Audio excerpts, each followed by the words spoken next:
When is it likely to end? And what is Israel's endgame here? Will it be able to defeat Hamas, which is the stated objective? Will Israel accept a two-state solution?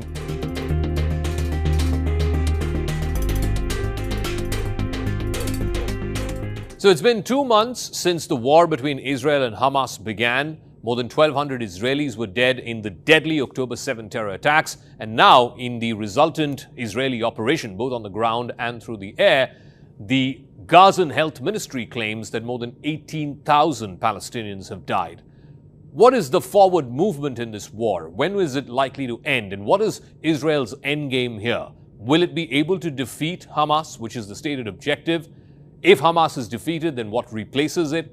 And most importantly, will Israel accept a two-state solution, which only seems to be the only viable political solution to this crisis? Joining me now is somebody who's tracked this region and, in fact, global affairs for a long, long time now. He's the head of political sciences at the University of Chicago, Professor John Mearsheimer. Thank you very much, Professor Mearsheimer, for speaking with us. Always a pleasure to get your insights into some of the biggest stories in the world right now. And what bigger than the war between Israel and Hamas? It's been going on for 2 months now. There are casualties galore on both sides. It started off with the deadly terror attacks in which over 1,000 Israelis died, and now more than 15,000 Palestinians have died in the resultant attacks by Israel. Now, the question is, how long can this be sustained? When is this war likely to end? The stated military objective by Israel is the defeat of Hamas. Is that achievable? And if it is, then what comes in its place? Because something has got to take the place of Hamas. It cannot be a vacuum. Well, it's very difficult to say how long the war will continue. When you watch all the horrors in Gaza, you say to yourself, this can't go on much longer. And hopefully that's true, but one cannot say for sure when it will end. The Israelis believe that they can punish the Palestinian population to a point where they will no longer resist the Israeli occupation. And at the same time, the Israelis are convinced that they can defeat Hamas on the ground. They can eliminate Hamas as a threat. I do not think this is possible. I do not think they can defeat Hamas. And even if I'm wrong and Hamas is defeated, another resistance group will pop up to replace it. And furthermore, the Palestinians are not going to submit to an occupation over time. It's just not going to work. There has to be some political solution. There's no military solution to this conflict. The Palestinians really need a state of their own, and absent a state of their own, this will just go on and on. So you ask me what will happen once the shooting starts, once the dust settles. And the answer is that there will be no Palestinian state. The Israelis will not let that happen. And the end result is this conflict will go on and on for the foreseeable future. Now, one of the things that Israel has been floating is, once they clear out the Gaza Strip as much as is possible, to have some kind of a buffer zone between the Palestinian territories and Israel in a way that Israel can try and control or negate any potential future attack. One of the problems Israel was facing was these repeated rocket attacks from Gaza into mainland Israel. Is it even conceivable that they will be able to create some kind of a buffer zone between Gaza and Israel? No, I think that the Israelis talk about controlling certain areas inside of Gaza and using those areas as a buffer to protect the Israeli areas that are adjacent to the Gaza Strip. But the problem is that the Israelis then end up occupying Gaza. And as we all know, the Israelis once occupied Gaza. They once had settlements in Gaza. But Ariel Sharon, when he was prime minister, withdrew those settlements and withdrew Israeli forces in 2005 because there was too much resistance inside Gaza, and it made no sense from a cost-benefit point of view for the Israelis to try to hold Gaza. So to go back into Gaza now just recreates the problem that caused Israel to leave in 2005. It doesn't solve the problem. Again, this problem is not going to be solved until there's a political solution that satisfies the Palestinians. The Israelis are bent on creating a greater Israel. The Israelis, the Israeli government, and the Israeli elites more generally want a greater Israel that includes the West Bank and Gaza Strip. But the problem that the Israelis face is that there are as many Palestinians inside of greater Israel as there are Jews. And when you have a situation like that, the Israelis have no choice but to suppress the Palestinians. And again, the Palestinians will not accept this and they will resist. So why then, Professor, is the United States and the Biden administration seemingly giving a kind of blank check, if you will, to Israel, despite the fact, and you saw this just last week at the UN Security Council, the United States was the only country that vetoed the proposal for an immediate ceasefire. Even in the General Assembly, when the vote is happening tonight, a majority of the countries of the world, over 100 of them, are asking for an immediate ceasefire. America seems to be this lone ranger amongst the big powers in the world that is completely and almost unequivocally supporting Israel. Why is that? Well, the fact is that the United States is joined at the hip with Israel. These two countries have a remarkably close relationship. It's unprecedented in history. And the question is, why is that the case? And the answer is very simple. It's because pro-Israel forces, or what is commonly known as the Israel lobby here in the United States, is so powerful that it makes it almost impossible for any president to contest Israel on issues relating to the Palestinians. So we basically have a case here where no matter what the Israelis do to the Palestinians, the Americans will back them. And this is what you saw happen with regard to this Security Council resolution, where, as you say, the United States was the only country that was willing to back Israel's behavior in the Gaza Strip and not push for a ceasefire. So has it also got to do with domestic politics, and particularly when a Democrat is in the White House? How difficult would it be for him to be seen as not supportive or supportive enough of Israel, because the Republicans will make that into a big issue?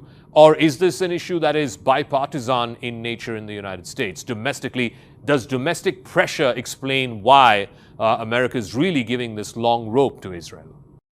Oh, I think domestic politics explains it almost completely. And this gets back to my point about the Israel lobby. The Israel lobby in action is domestic politics at play. Your question is, do we see even more emphasis on domestic politics in an upcoming election year? And I would argue no. I would argue that regardless of whether it's an election year or not, the United States government, whether it's Bill Clinton or Joe Biden or George Bush or Donald Trump, is going to support the Israelis down the line. It's just the way it works in American politics. And this is why you have this anomalous situation where every other country in the world is anxious to put an end to this war because it's so horrible. But the Americans are backing the Israelis completely. So that brings me to my next question. There is already one war that's going on between Russia and Ukraine. Now you have a new war between Israel and Hamas, and America is pretty much funding both of these wars. Many are asking the question, can America handle, fund, support these two wars simultaneously? In fact, President Zelensky is in the United States this week. Just last week, the Republicans blocked an attempt for further funding Ukraine's war effort. There seems to be flailing interest in the Ukraine war, certainly on Capitol Hill amongst the Republican caucuses. Can America continue to support both Ukraine and Israel in the same fervor that it's been doing for some time now? Well, I think the situation regarding Ukraine from the Biden administration's point of view is a disaster. I mean, independent of continued U.S. funding for the Zelensky government, the fact is that the Ukrainians are in desperate straits on the battlefield. The Russians are on the march. The Ukrainian army is in deep trouble. If you take that basic fact and you marry it to the fact that it looks like Biden is not going to be able to get any economic aid for Ukraine in the near future, this is a total disaster for Ukraine. It's hard to see how the Ukrainians can continue to fight on the battlefield in any meaningful way. And as things deteriorate in Ukraine, this will be terrible news for the Biden administration, because as you noted, the Biden administration faces not just a conflict in Ukraine, where it's losing, but it also faces a conflict in Gaza, where there is no happy story to tell moving forward, where this terrible situation today looks like it continues on and on. So the Biden administration on the foreign policy front is in terrible shape from the perspective of the 2024 election. So it's pretty apparent now that Ukraine is not winning this war.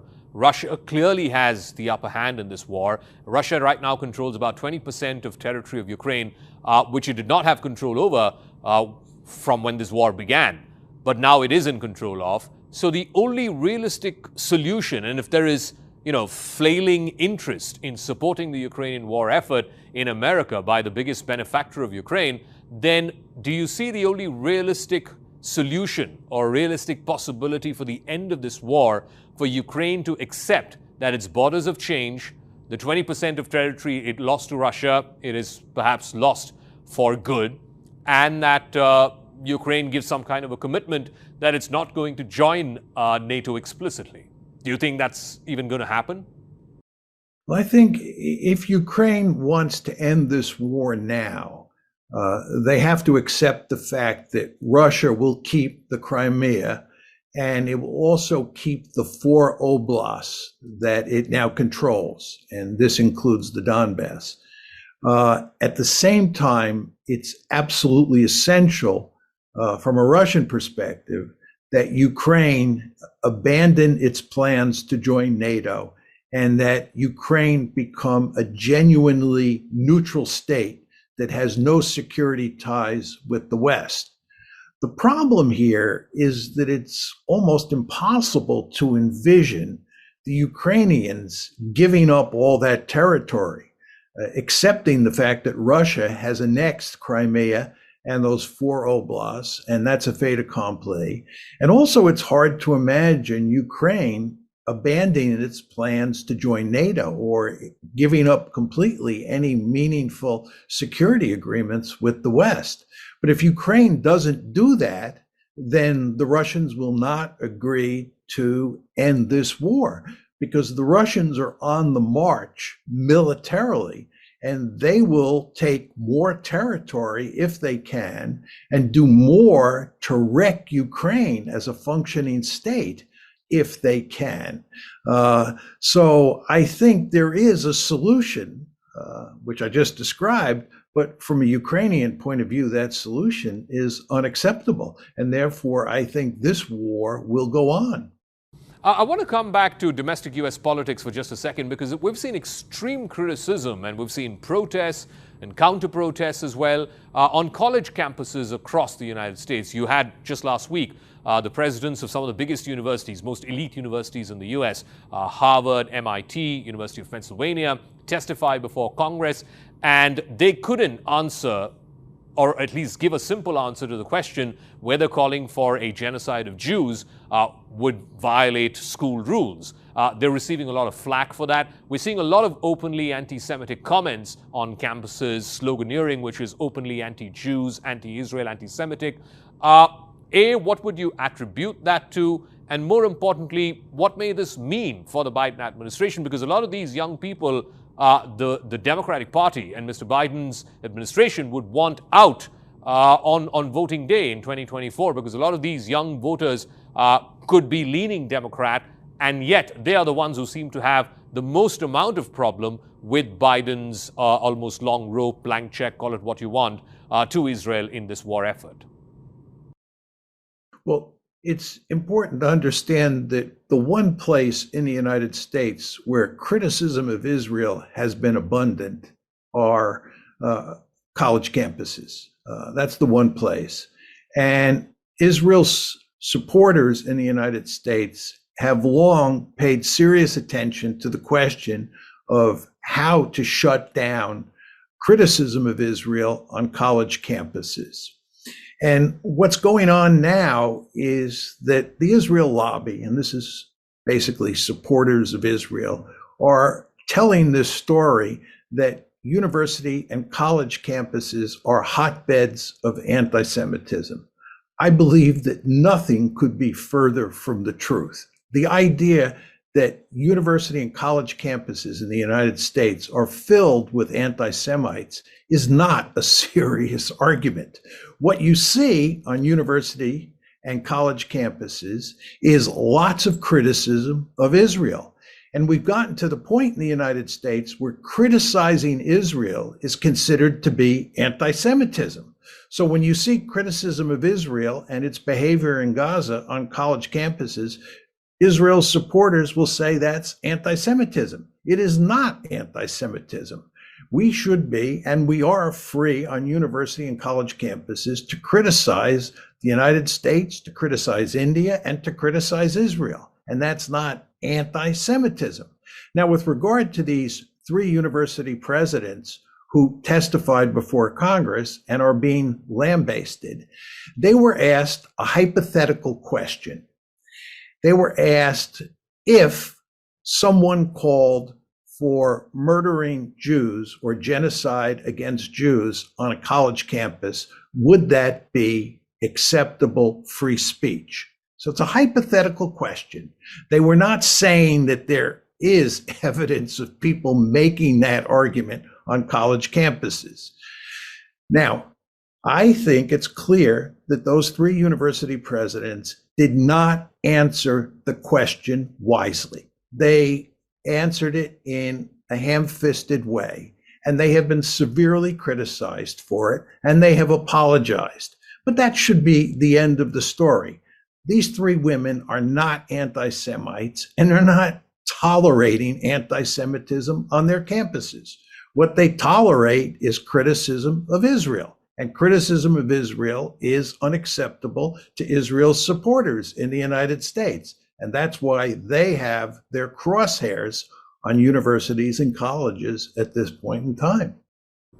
And I do want to get a final word from you on what your thoughts are on India's stand when it comes to both of these wars, the Russia-Ukraine war, where again it took a slightly different position from the United States and other Western countries, and even on the Israel-Hamas war, while the Indian Prime Minister was one of the first world leaders to come out and unequivocally condemn the terrorist actions of Hamas. At the same time, India has also stuck to its long-stated position of a two-state solution. So I'm curious to know your thoughts on how India has managed to sort of balance its position on both of these wars, Russia-Ukraine and Israel-Hamas. Well, I think with regard to Ukraine, as I've said before on your show, I think the Indians are on the right side. I think they're behaving smartly. I think the Indians have understood from the beginning that it was foolish for Ukraine to get into a war with Russia. So I don't have much disagreement at all with India on the question of Ukraine. Gaza is a different matter. I think the fact is that the Modi government admires the Netanyahu government very much, and the Modi government has made it clear that it supports Israel in its war in Gaza. That's not to say that India doesn't want a ceasefire now, but by and large, the Indians have been supporting the Israelis, and that is in large part because Netanyahu and Modi have a great deal in common in terms of how they think about dealing with their body politics. All right, Professor John Mearsheimer, it's always a pleasure speaking with you, sir. Thank you very much for joining us here on the News 18 network.